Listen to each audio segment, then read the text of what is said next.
Hi, all. Good morning and good evening as well. So thanks for joining. So yesterday we started integrity. So integrity is nothing but here trustworthy of the data. Or unauthorized user or attacker should not add or delete or modify or content of the data. So that is called integrity. So integrity can be depending on total three parameters. One is hashing algorithm. Second one is HMAC. Third one is digital certificates or digital signatures. So let's go and discuss about in-depth analysis of the integrity now. So first one is the hashing algorithm or hashing. So hashing, how we can represent digital representation of the file is called as hashing. So it is only in the form of either characters or numbers. So that digital representation we can call it a hashing. So that is one way how we are representing in the files in the form of the digital way. In the second way of hashing also, what is passwords are storing in the backend database is completely hash value. It is not a plain text. So when the passwords are storing in the database, it will store in the hash value way. So not like, so whatever we are using the plain text, for example, password is a password, it will not go and it will not store directly in the password way. So it will store in the converting of that password into hash value, then only it will store in the database. So here we are discussing about file oriented. So content oriented of the file. So that content oriented of the file, if we are representing in the form of the characters and numbers, we can call it the hashing. So how we can define this one? Digital representation of the file is called as hashing. So it is a combination of both characters and numbers. So there are three different types of hashing algorithms. There are so many, but very, very popular one is three. There are three different types of hashing algorithm. First one is MD5. So full form is message digest. And second one is SHA-1. So third one is SHA-256. So MD5 bit number is 128 and SHA-1 is 140 and SHA is 256. So these are all the bit number size. So currently we are not using any more MD5 and also SHA-1. So we have to use SHA-256 hashing algorithm. This one already at the time of yesterday, Facebook certificate I was showing. So they are using SHA-256 hashing algorithm. So not only on that one, even when we discussed about EDR and XDR, so if we want to block any malicious content of the file, so that in future it should not repeat once again with the same file, any malware infection, we can use SHA-256 only. We have to go to the our EDR tool administrative settings and we have to block the hash value of the file. So there also we can block SHA-256 only. So let's go and see how that file digital representation looks like. So I will go for virustotal.com.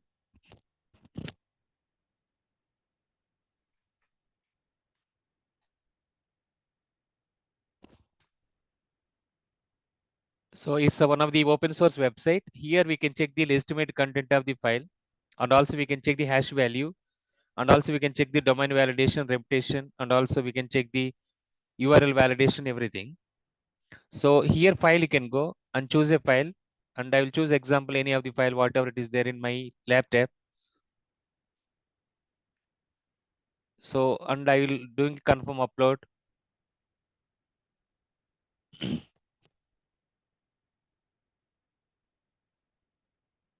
So now it is validating the so legitimate content file or it's a legitimate content of the file. So with the different vendors. Yeah. So total 62 antivirus or EDR and XDR vendors, it has scanned that file. It is integrated to virustotal.com, and no vendor said that it's a malicious content is existing.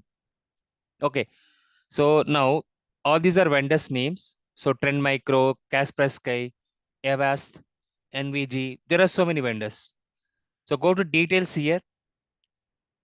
So under the details, you can see MD5. So this is message digest. This is one of the hashing algorithm. So SHA-1, this is 140-bit. This is another hashing algorithm. In the similar way, SHA-256. So not only that one, even other types of hashing algorithms also, but these three are very popular. And as I said, so MD5 and SHA-1 is already legacy or outdated one. So we are using SHA-256 current version of the hashing algorithm side.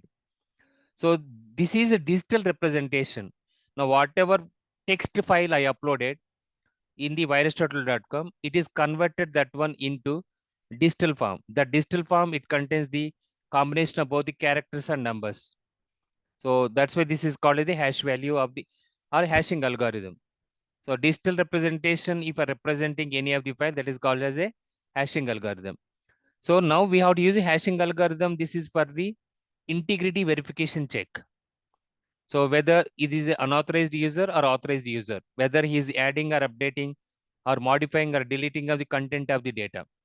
So not only that one, even at the time of the malware injection also, or malware ingestion at the endpoint side, as per cyberrkm process.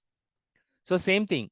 So attacker, once he is getting the user level access, from there he will get the higher level of the access. That may be either local administrator or entire laptop administrator access. So first he will do the identifying of the vulnerability, and thereafter he will go and install the malware on the endpoint. So if he wants to install or insertion of the malware into the endpoint, obviously required. So local administrator access or else, so he is required. So administrator access. So then only he will execute that file content. So on the any system, and finally he will compromise and command and control will go to the attacker, right? So there also we can use the, so nothing but here integrity is changing and modifying our content of the file is changing. So there also we can represent integrity side. So right now, what is the version of the short hashing algorithm we have to use? We have to use SHA-256. So this is one case. And as I said, malware side also we can block hash value for future references. So with the same file, attack is trying to do any infection by sending phishing email or maybe through drive-by downloads or maybe through removal copies. So we have to block SHA-256 value only in the EDR and XDR tool. So that is about oral hashing. So this is on the integrity side. And as I said, password side hashing is different. So password side hashing, how it will store at the time of storing in the database or fetching from the database when the user is retrieving the credentials by doing the authentication from the authorization backend database server. Password hashing. Passwords will store in the backend database in the form of hash value. So for that one, we have couple of, once again, online generators are available. For example, so I will go to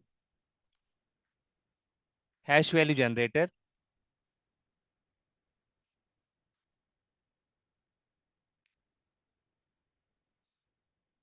So example mdfile.com, it's one of the website, and click on this one.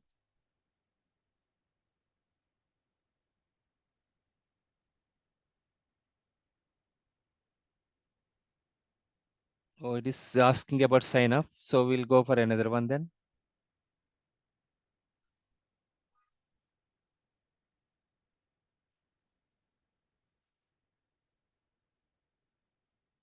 Yeah, I can type here. So example password, my password is password at the rate of 123. So that is what I'm using example. If I will calculate this one, so we can use MD5. So this is the hash value of the respect to MD5 hash value generator, or we are SHA-256. So this is the way how the hash value it will store in the backend database. It will not straight away, it will go and it will not store in the password at the rate of 123. It will convert that one into hash value and it will store in the database. Now, so hash value also store in the form of the password also it will store in the form of the hash value. It's a combination of both characters and numbers. Second one is salt value. So first one is hash value. It is in the form of characters and numbers. Salt value.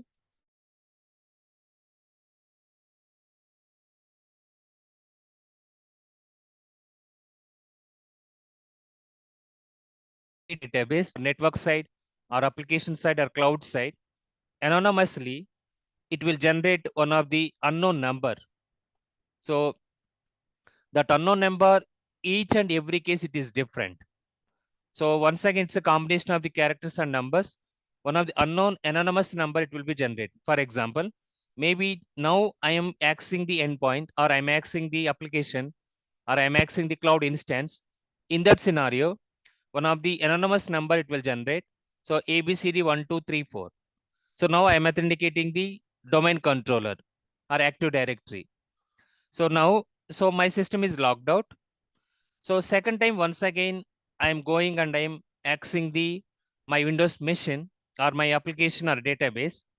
Hash value it will be same as it is. It will not change this one, but salt value it will change.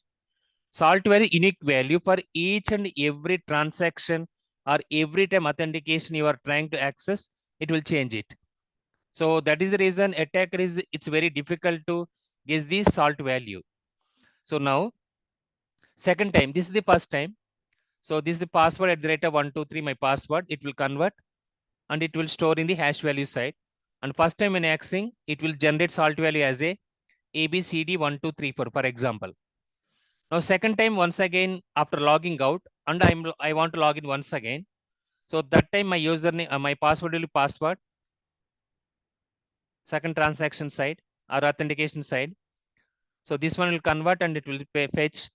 Maybe second time it will not, we will not expect same hash value. It will repeat once again when the end user is accessing. So what it will do now, it will generate maybe BCDE 1234 or maybe so 4567. So every time one of the unique number it will be generated. So that is called salt value. So how we can define this one?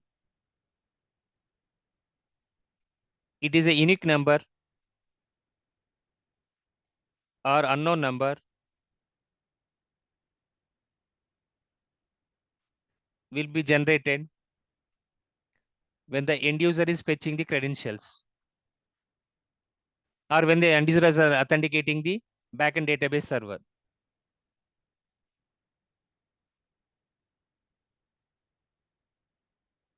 So there also we can use the hash value, but this case we are not discussing now. Whatever we are discussing, it's a based on the file oriented, integrity oriented. This hashing is different. So there also it is hashing only, but here what are file oriented, content oriented things we are discussing related to digital signature, whether is a author is used or not. Okay. So now this is one hash value. Current version of the hashing algorithm is SHA-256. Interior question. So next one is HMAC. What the HMAC is full form is? So MAC is a media access control we discussed. So here hash message authentication code.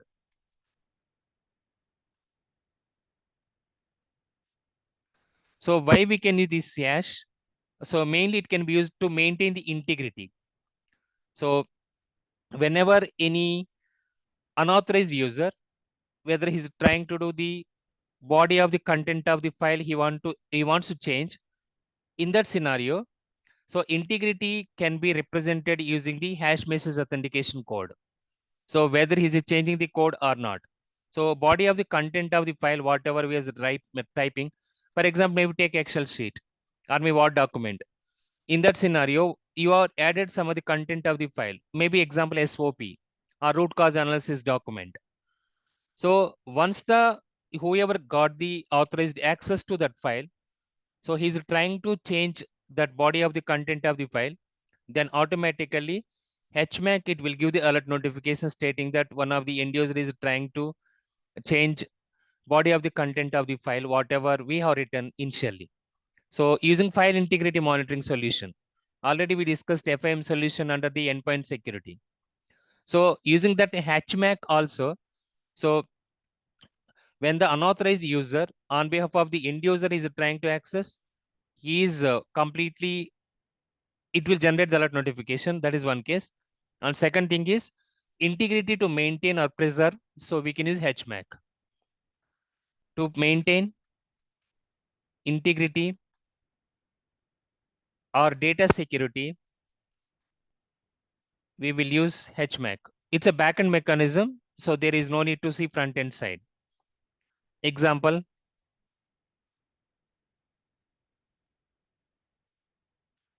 unauthorized attacker or end user is changing body of the content of the file. So that is called HMAC. And third one, as per our theoretical part, we discussed about digital certificates.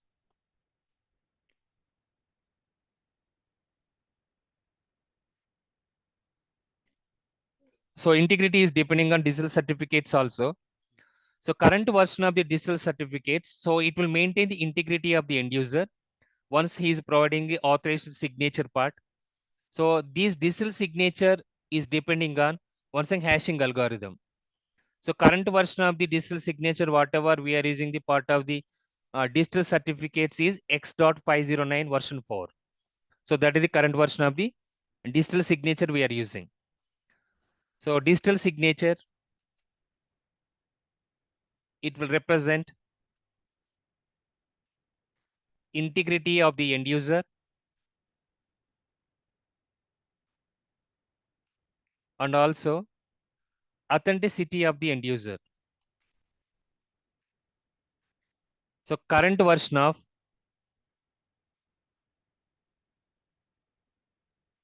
digital signature algorithm,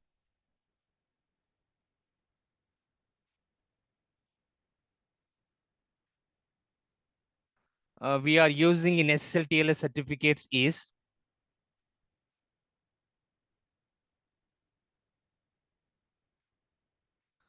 X.509 version 4. So this is the current version. Okay. So now, as we discussed in the yesterday class, so we discussed about a HDFC bank. Once the end user initiate the connection, so we are not sure who is sending the public key to us, whether he is sending the legitimate HDFC bank server or whether it is sending by the unauthorized attacker. To make sure that whether it is sending by the unauthorized attacker or maybe so legitimate server, so we can use the digital certificates using the digital signature algorithm so that it will maintain the integrity. So in our practical day-to-day life also we'll use these digital certificates or digital signature algorithm whether authorized user is trying to do or not. For example, income tax declaration. Whenever not declaration, income tax filing. So water form 16, it is generated to us. We can go and we can do the certification generation using digital signature algorithm. So we have to sign it based on the digital way, not on the taking the printout and doing the so manual way to do the sign. Everything via digital way. So that certificate signature we can call digital signature algorithm. Even this is applicable to once we are downloading any other card. There also we can verify the digital signature algorithm side. So whether correct user is downloading the algorithm or not. Okay, this is the way how we can use digital certificates and even on a practical day-to-day life also. So each and everywhere SSL TLS certificates where we are deploying, it will maintain the digital signature algorithm so that when the any attack is happening on the man in the middle attack or session hijacking, then we'll come to know traceability side, who has done what. and also authenticity and also integrity and reputation of the certificate also it will maintain. Okay. So these digital certificates or signatures is depending on SLTLS certificates. Digital signatures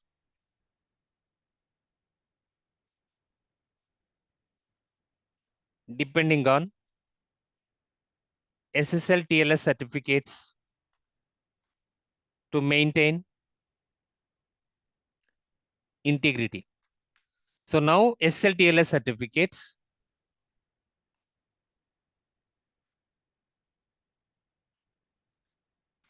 So when we can use the SSL TLS certificate, SSL full form is secure socket layer and TLS is transport layer security.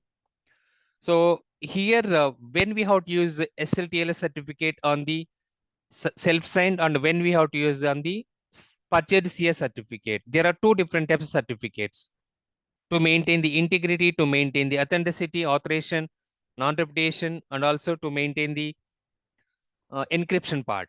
So we have to use these SSL/TLS certificate, and always communication will go via in the encrypted channel form. Okay, for that case, we can use SSL/TLS certificates using the digital signature algorithm part. So there are two different types of SSL/TLS certificates.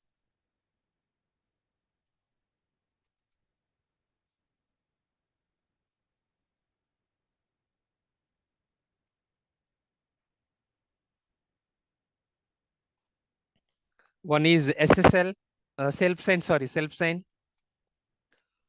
Second one is purchased CA. CA means certificate authority from where we are purchasing.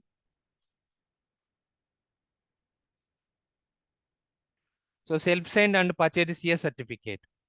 What is self-signed and what is purchased CA certificate? Now we can see. And when we can use self-signed and when we can use purchased CA certificate. Self-signed certificate, we can generate certificate in the where the applications we are hosting or directly in the tool itself. That is called self-signed. Purchase CS certificate meaning from third party once we are purchasing any certificate from the any other vendor. So that is called purchase CS certificate. So here self-signed we can generate in the tool itself or server itself, and we can go and we can deploy. So that is called self-signed. And purchase CS certificates we have to purchase from third party. For example, if I want to show practically, you can go to Porty demo.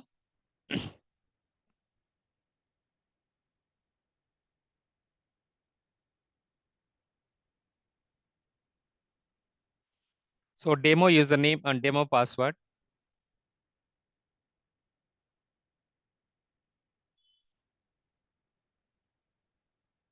So under the system certificates. So this is the place where we can go and where we can download the self-signed certificate. Every tool will support the self-signed certificate and also purchase CS certificate. In the tool also we can generate certificate, or maybe we can purchase from the third party. So, but what is the practical use case or practical scenario when we have to go for the self-signed and when we have to go for the practical, purchase CS certificate. If the certificates is generating from the either where the applications are hosting, for example, maybe we are hosting on the application on the Windows IIS server or NGINX Linux server or on top of the Apache Tomcat web server or on top of the any Unix flavor of the servers like a Red Hat Enterprise Linux or CentOS and so on. Those scenarios where we are hosting those server, we can go and we can generate the certificate.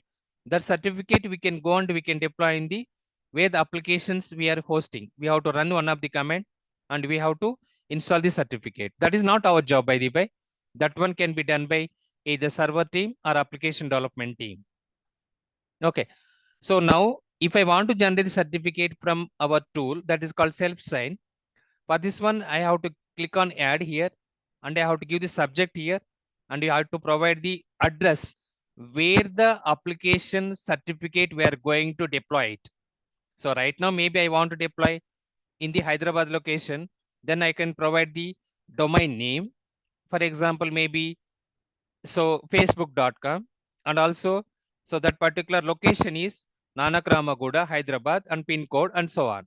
So that overall subject line we have to give and comments we have to give, and also especially very important is this domain. So facebook.com domain name. For this one, I can generate the certificate. Now, whatever certificate I generated, this is in the form of PKM file format or PKCS file format. So this format of the file is, we have different types of file formats. We have file formats like a .ppt, .exe, .xml, .html, .csv, and so on. Same as it is here also, whatever file format we are using for the certificate, either it is a PKCS certificates or PKM certificate file format. Okay, if you're generating the certificate here, so example they generated for forte.com in the California location where this tool is deployed. So this is on the tool itself. Okay, so now that is what this is called self-signed. In case Fortinet company, they are purchasing from the any other third party like a Symantec or GoDaddy or VeriSign or RHL IDM or PKI or Komodo. These are all the very famous certificate vendors from the third party. So that is for the purchase certificate. For every domain we have to purchase, and when we can use self-signed and when we can use purchase certificate. First one is self-signed.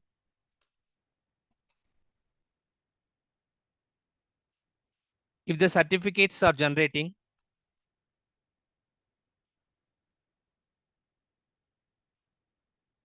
in the server where the application is hosting, or else in the tool. So this type of certificate is called as self-signed. So now what are the information normally you have to provide? We have to provide CN, common name. So this is called as a domain name basically. Second one is address where the applications we are hosting or where the server is located. Address of the application deployment on top of the server. So this one also we have to keep. And also tenure. How many days we are going to generate this certificate. So these information we have to generate once you are generating any certificate. So now most of the cases self-signed certificate, when we can go and we can implement non-internet facing applications. There are two different types of applications. One is internet facing applications. Second one is internal applications. What is the difference between internet facing applications versus internal applications? Internal applications compulsory can be accessed via VPN. Without VPN, we cannot access it. That is called internal applications. So I can put here itself.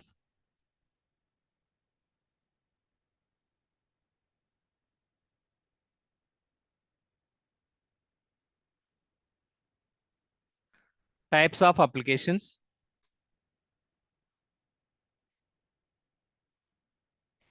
First one is internal applications. Second one, internet facing applications. So these applications we can access compulsory via VPN. It should be accessed via VPN by end user. Public cannot access these applications. For example, HR portal. Why the HR portal can be accessed by public? It's internal to organization level. So our internal website, or maybe income tax declaration portal, or salary slips download, or timesheet update, or if you want to apply any leave. So those portals.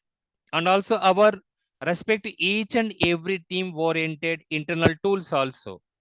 All these are belongs to internal application. For example, on the security point of view, we will use EDR, XDR, DLP, firewall, proxy, SIM tool. All these are internal applications.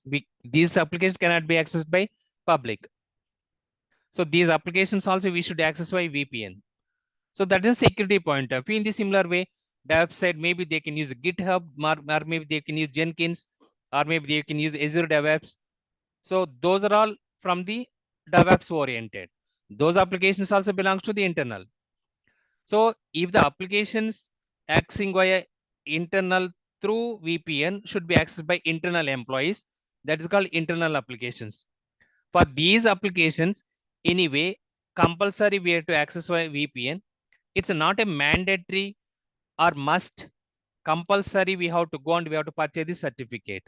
Why? Because it is non-internet facing, and also whether public whenever they are trying to access, they cannot access. Why? Because they don't have the VPN.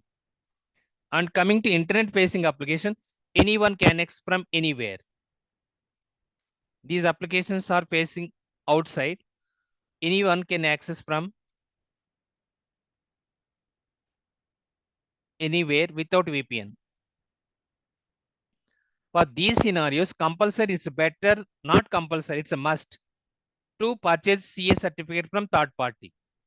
So now self-signed certificates, if we have the budget, yes, we can go and we can deploy purchase CA certificate from even internal applications also. For example, for every domain, we have to go and we have to deploy the tool. Take example of google.com. Under google.com, we have so many subdomains. So gmail.com, youtube.com, and also Google Calendar, Google Docs.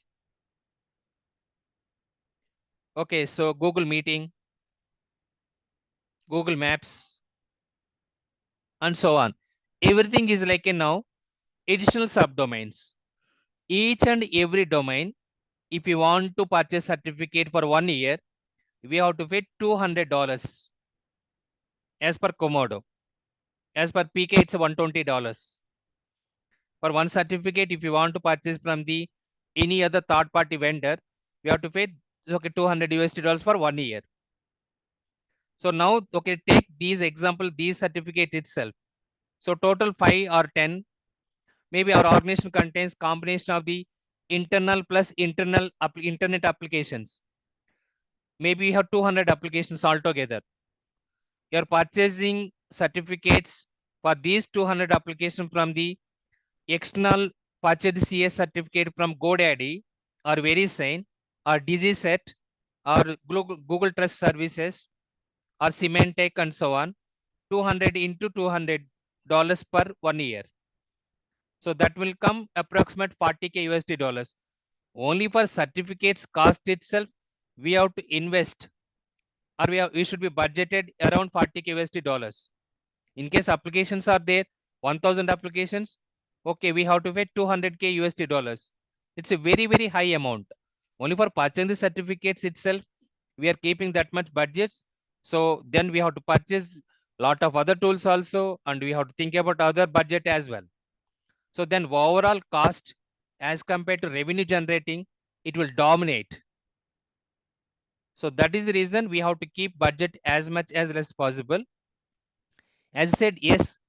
So if you have the budget, you can go and you can go for the even internal facing application via VPN also purchase a certificate. But most of the organization, based on my experience, I am saying internal facing applications, they will not go and purchase the certificate from the certificate authority. So they will generate the self-signed certificate. For internet facing applications, yes. So they will purchase the certificate from certificate authority. Okay. Now come back here for internet facing application, for internal applications.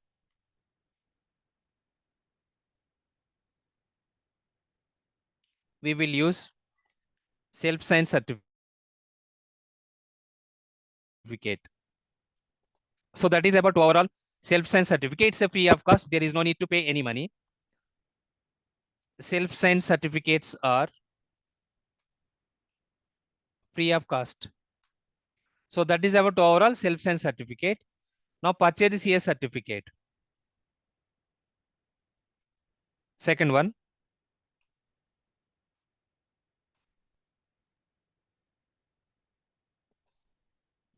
So these certificates you have to purchase from the third party. These SSL TLS certificates have to purchase from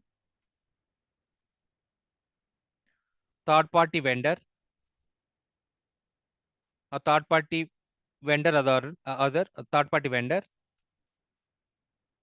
Examples are, we have GoDaddy, we have DigiSet, we have GTS, Google Trust Services, we have RHL IDM, VeriSign, PKI, Komodo,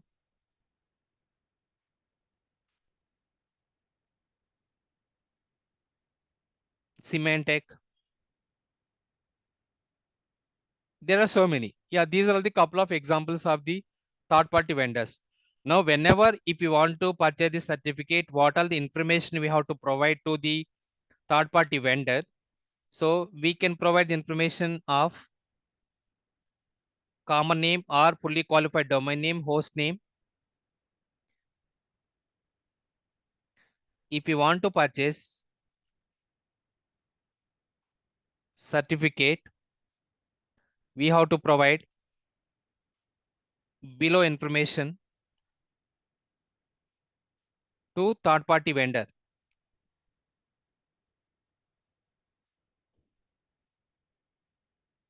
So what are the information we have to provide? We have to provide common name, example facebook.com, and we have to provide the address where the applications we are going to deploy it, and also tenure, how many years we need certificate, and also so communication email address. Whenever any that file has to receive once a certificate is generated. So these information we have to provide to the respective vendor. Okay. So now once we are providing these information and sending to these people, now they will generate one of the PKM file or PKCS file, and they will give to us via email address. Now that file we have to take and we have to deploy. So where our applications are hosting, on top of the server, we have to deploy it. That is not our role. Deploying the certificate can be done by either, if it is we are deploying the certificate on the Windows server, Windows team. If we are deploying the certificate on the Unix server, Unix team, they will do that. So then what is the validation from the security team wise? Before going to that, what is the validation from our side? For internet facing applications, have to purchase certificate from third party trusted vendor to maintain encryption, authenticity, authorization from backend server, integrity, and non-repudiation to mitigate all SSL TLS category of the attacks. So with these strong ciphers. So now, what is our role part of these SSL TLS certificates? Security role. Part of SSL TLS certificates. Deployment can be done by whoever is developing the application or wherever the applications are hosting. Those people will take care. What is our role? Certificate renewal part.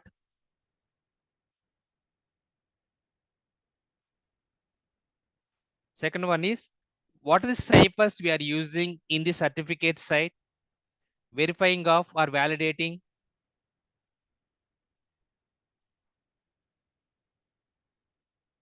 certificates ciphers information.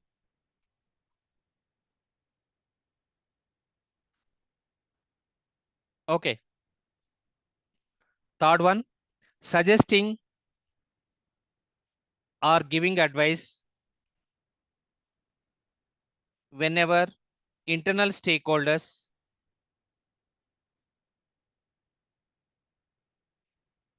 or requesting for cipher's information as per PIPS 140-2 compliance.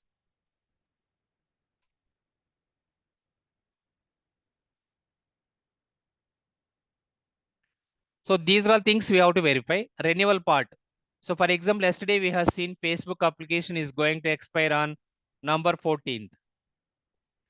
So that time before that, we have to get the notification now stating that certificate is going to expire within a week or within a 1 month. So did you purchase the certificate or not? So that is our role. In this similar way, verifying and validating the certificate ciphers. Once we are receiving the PKCS or PKM certificates, whatever we are purchased from the certificate side, what are the ciphers it is using? What are the cryptography algorithms we are using? That validation also we have to done. In case they are providing wrong information in the certificate, we have to send it back that certificate to them and ask to update whether it is a weak ciphers or strong ciphers or weak algorithms or strongest algorithm as per the symmetric and asymmetric side. That is also our role. And third one is, in case any other development team, they are coming to us, or product development team, they are coming to us, they're asking about suggestion or advice from us.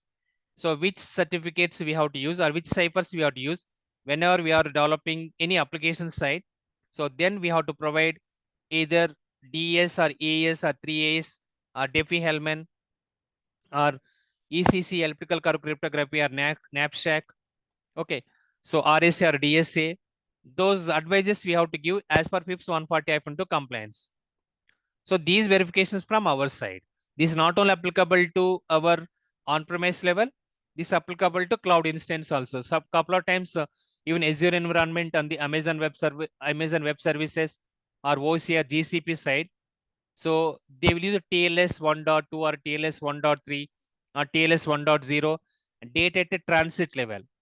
So whatever TLS version they are using, whether it contains the weak ciphers or strong ciphers. So we have to validate even in the cloud as well. Okay. So that is basically our role from the certification point of view. Coming back, one more thing. What are the different types of vulnerabilities or attacks will fall under these certificates? SSL TLS or integrity based attacks. So already we discussed this one. Once again, I'm repeating. One is Suite 32 vulnerability. It contains the weak ciphers information. In the similar way, Poodle attack. So padding Oracle on legacy uh, data encryption part, data legacy encryption. And also we have birthday attack. What is this birthday attack basically?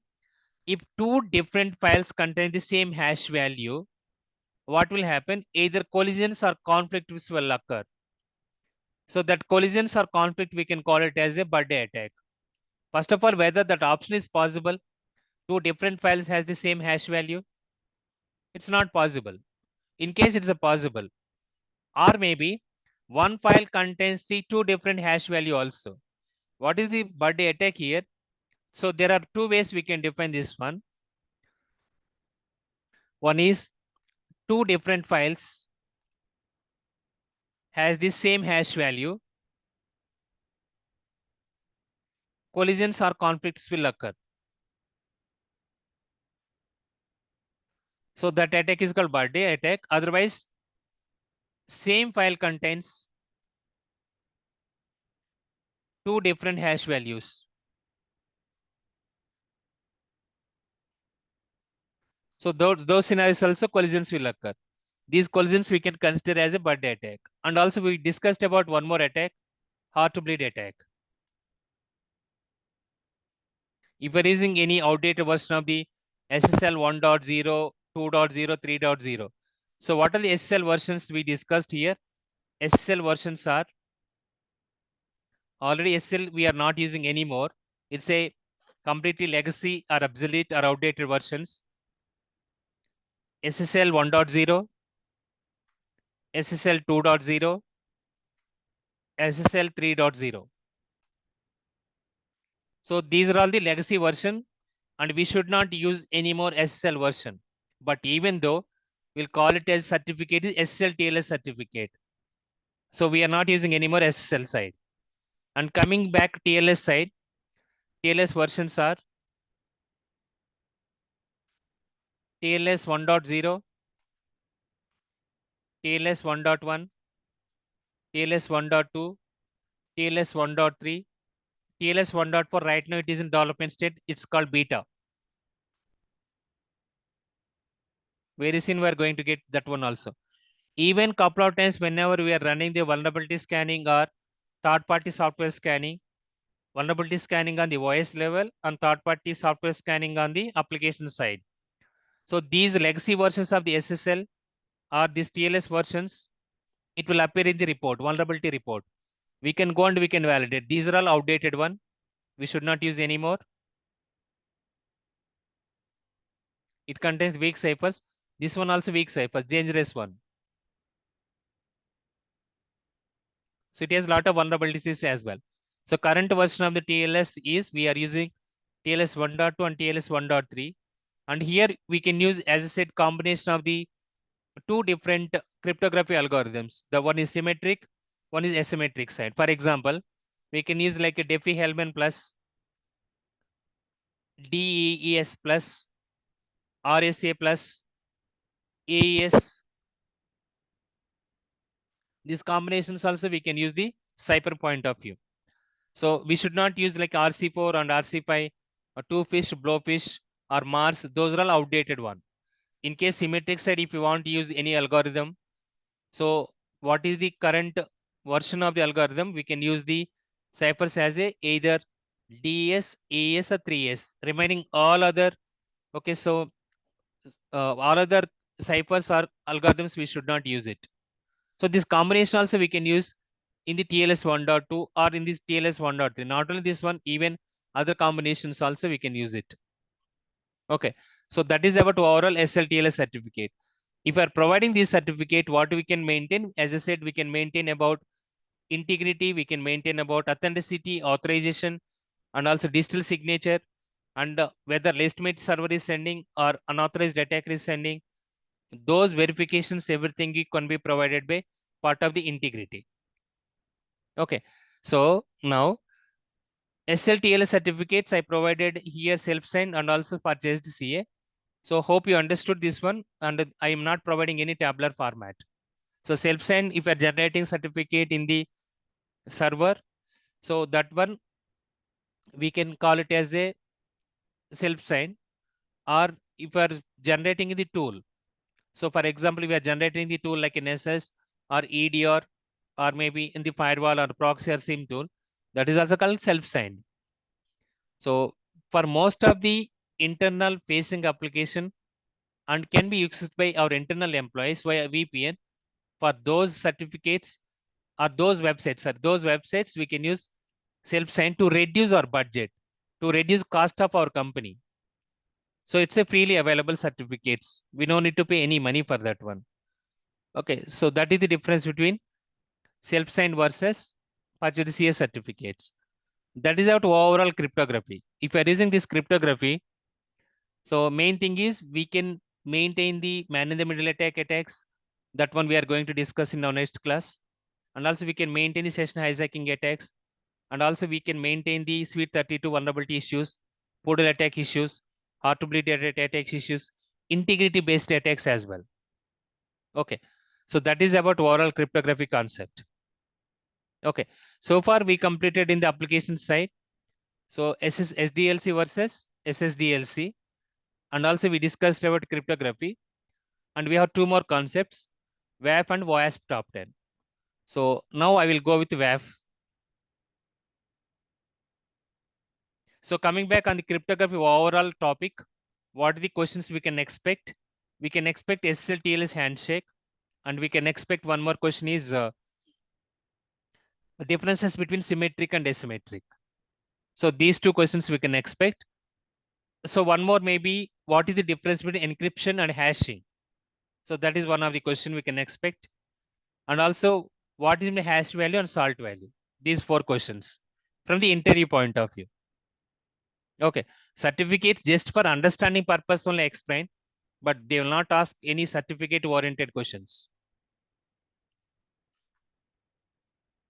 So next one is WAF. Because in my previous organization, I used to generate the certificate. I used to give to all the developers and all the applications, and we were using Komodo and also PKI. So PK is for the internal side, and for external CA certificate side, we were using Komodo. So we purchased the tool. So for Komodo side, for external CA certificate, whenever we're purchasing, we don't have the option to generate. We have to send all the information, whatever I said, part of the common name or fully qualified domain name or host name or address where we are deploying. And also next one is tenure, how many years they need certificate, either 1 year or 2 years. So according to that one, so I used to send information to the respective third party vendor. Within 24 hours to 48 hours, they used to respond back by providing PKCS file and PLM file. Then I will validate the certificate and what that information contains. So then I used to provide that information to the respective internal stakeholder. That may be Oracle team, part of ERP, and also SAP team, and also Windows team and Linux team, application development team, product development, machine learning team, all these teams. So based on whatever they requested. By the way, budget is not in my bucket, budget in their bucket.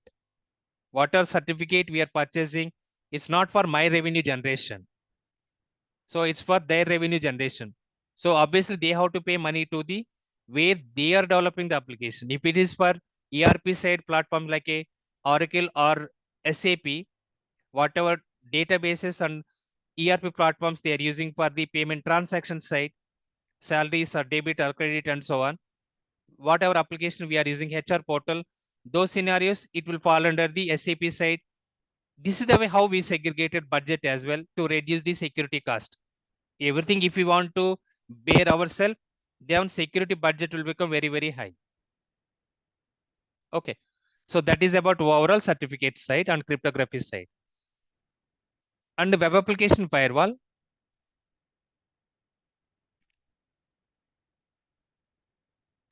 So same thing, whatever we discussed under the sales, pre-sales, design, implementation, operational support of L1, L2, L3. So for these scenarios, once again, we are going to discuss about website. So even dedicated to web also, we have a lot of applications. I mean, lot of vacancies are available in the market, especially regularly. I'm getting one of the email from Imparva. Imparva side, there are a lot of vacancies are going on right now, along with Barracuda and Akamai. So these three.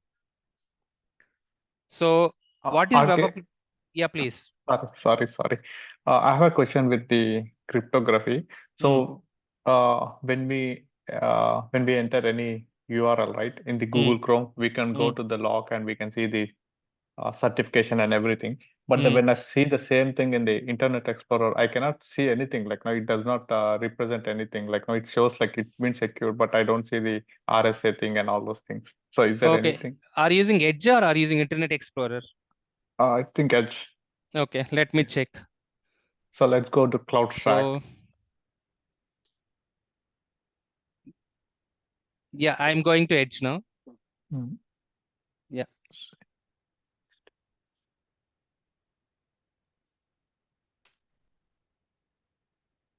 So I can see Yeah, but see, you can see this much only, but it's not detailed thing. Like now, how the Chrome shows it is you. showing. It is showing. Okay. So I'm Permitted now. 1 second. So I'm going here. So click on the Mm-hmm. lock symbol here. Yeah, I did it. Connection. Connection is secure, and you can see certificate here. Uh, oh, okay. I'll try it again. Okay, So one fine. more thing, the how to know that like which TLS version they are using. Is it 1.2 or 1.3 or something? Is there anything where we can see in the So details? we can see on the version side here, version actually it has to provide here. Hmm. So this one we have to confirm back with the whoever is deploying the certificate in our organization. So this is the meaning of TLS 1.3, or it's a generic version of the 3. So just you can ask back to the whoever is deploying. As per my opinion, it's a TLS 1.3. So this is the But certificate version number. okay. But in TLS 1.3, I see in CrowdStack they said that they are not supporting the RSA thing. Okay, yeah, that is what that whenever it is not supporting on the TLS side, so we have to go with the PIPS 140-2, whether it will support RSA or not, whether it will support other combinations. It's not a mandatory compulsory we have to use RSA. So this is what yesterday also I said to you. So a couple of times, couple of development teams or developers, they will come to us. Please suggest the certificate side. And yes, agree with you on this topic, whatever just now you raised. So couple of times, couple of compatibility issues will occur. So whenever any compatibility issues will occur in the algorithm side, when you are going to deployment, then obviously we have to go to the other certificates, other algorithm side. Same thing it's happened when we are going and discussing about Diffie-Hellman. So whatever developer he provided as a Diffie-Hellman in the certificate side, and when I was checking with the PIPS 140-2 complaints, it is not supporting Diffie-Hellman side, and we suggested RSA. Then he changed it from Diffie-Hellman to RSA. So this is the way how the compatibility issues also will occur. So that is the reason we can go and we can give the advice. So what type of algorithm it should support, and we can suggest that one. Okay. And one more thing, so if you are not able to get it from your side, these advisory and consultation part, then we have to ask the vendor. So why that may be whoever and wherever we are purchasing. Yeah, couple of times. So whatever developers they are saying and whatever I am suggesting versus mismatch, then I used to coordinate with the vendor. As I said previously, Komodo and PK we are using. So those times, they will give the resolution. These are all things only we have to use it. So same thing it's happened for the Azure DevOps side also. So TLS 1.2, TLS 1.3. So they are using RC4.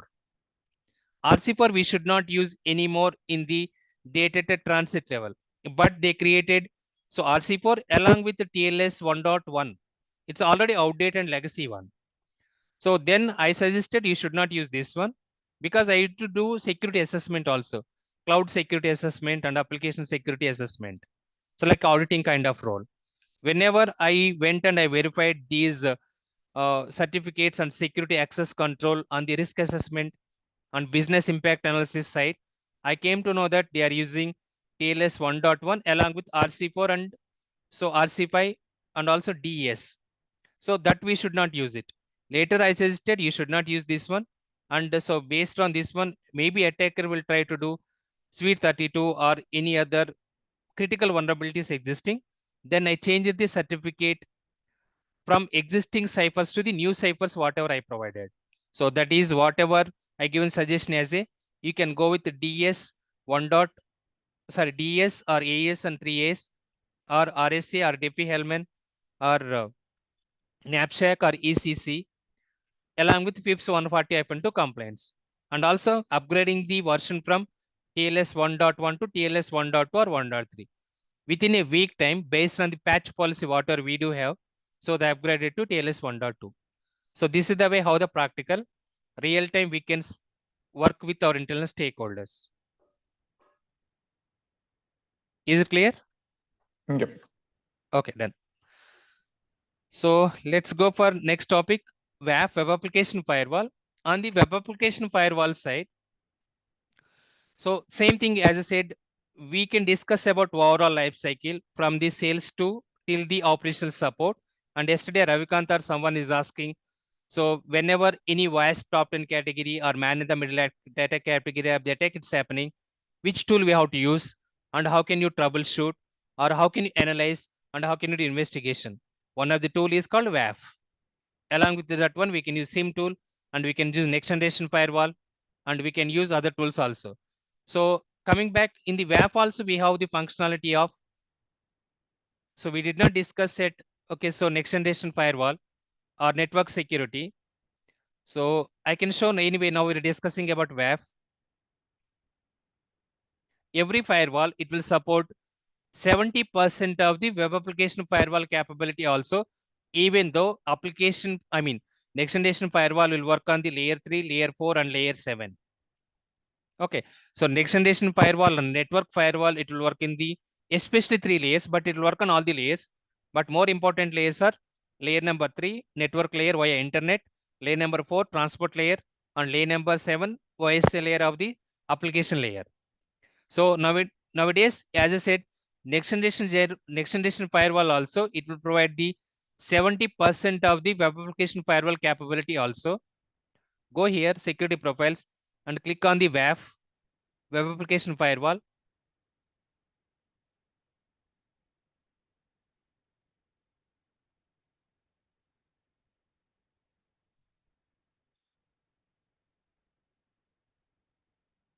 Where is WAF? Here it will be here. Web app filter, video filter,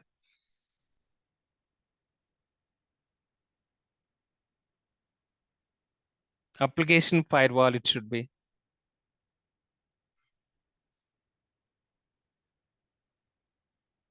Yeah, it is missing piece here. We can go and we can try with some other URL link. So basically here it will be existing application firewall or WAF. In the security profile itself, we can see either web application firewall or application firewall. So I can go with another firewall.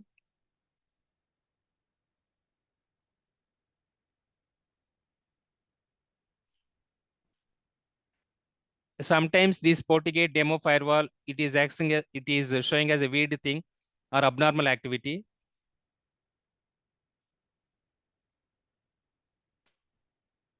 What are they seeing now? Maybe in the evening we cannot see all those features.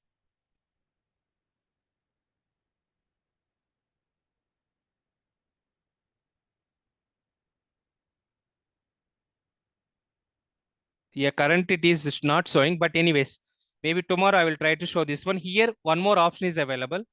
That is called application firewall option. So here application firewall meaning here web application side. Let me check here.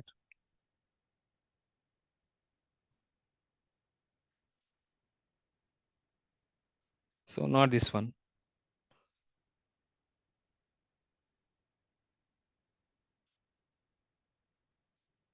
Not here. Yeah, it is missing piece. But anyways, so here we have one more option name is called as security profile is called WAF or web application firewall or application firewall. So nothing but so nowadays whatever next generation firewall we are purchasing, it can take care of the 70% or not 100% of the so granularity or application control to mitigate or to block WASP top 10 category of the attack. That is the reason whatever drawback is the 30% of the gap. For that one, we have to go to dedicated web application firewall implementation, and we have to keep in parallel to ISP router, in parallel to firewall. If it is on-premise deployment and it's a cloud deployment, front end is web application firewall or application gateway. So this is the way how we can deploy it. So yeah, right now it is not showing. Let's try again once again tomorrow morning. I can show that one here. So what I'm saying, this is also one of the interior question. What is the difference between next generation firewall versus web application firewall? So web application firewall, it will work on the dedicated to layer number 7 as per voice layer. That is nothing but application layer 7. It will prevent and block all application layer 7 attacks or WASP top 10 category of the attacks. So that is WAF, dedicated on the layer number 7. Coming back next generation firewall. So it will work on the each and every voice layer, starting with the physical layer to till the application layer. So all the attacks, whatever it is happening in the so layer 1 to layer 7, physical layer to layer 7 application layer, all these 7 layers, next generation firewall, it will work. Okay, so whenever attack is happening, it will block all those attacks. Now WAF is a subset of next generation firewall. So that is the difference between WAF versus next generation firewall. Okay. So what is WAF now here? It will prevent, it will detect prevent, block, alert, mitigate all application layer 7 attacks,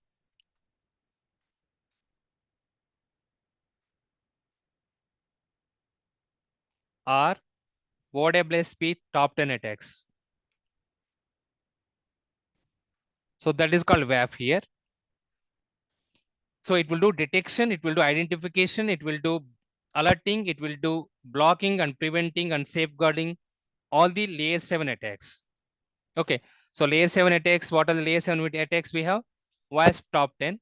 And we have one more organization also providing the attacks, that is called SANS top 25.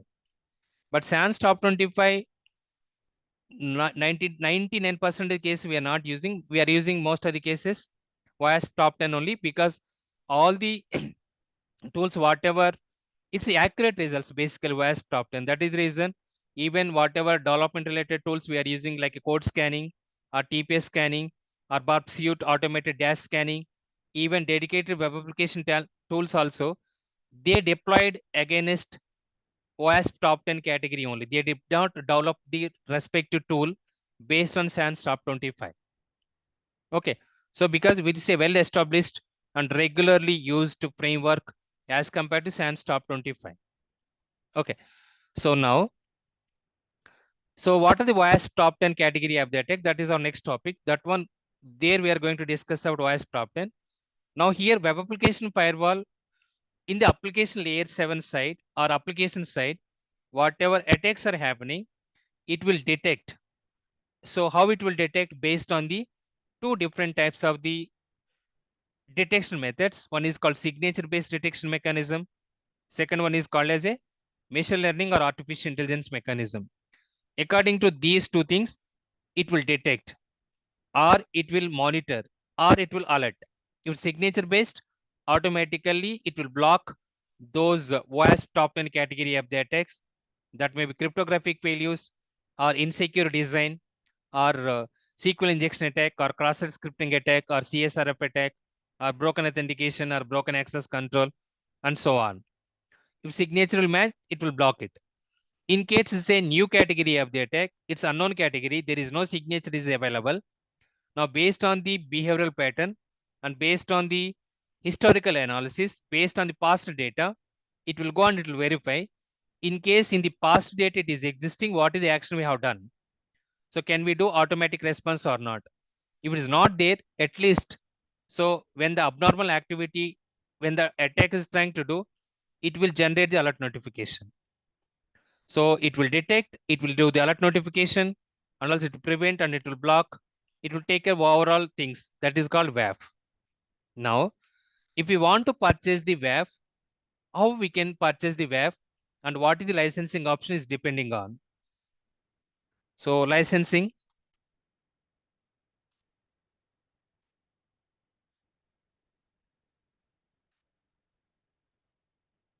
yeah, we can discuss in the evening class this one. So sorry guys, yesterday I thought to take the class. Even I created the request as well, but unfortunately I forgot to share in the WhatsApp group. So that Zoom link. So and already I logged at 6:30. I was waiting for you. Suddenly I have seen nobody joined. So Nagarjuna confirmed that I did not share the link. That's fine. So today I will take the class at 6:30 p.m. IST, and we can discuss about WAF and possible. I will continue about WASP top 10 as well. Do you have any questions? Any questions? Yeah, it will take another 2 to 3 classes. It will take another 2 to 3 classes to complete application security. Thereafter, instead of going to network security, first I will complete cyber security. Yeah, please.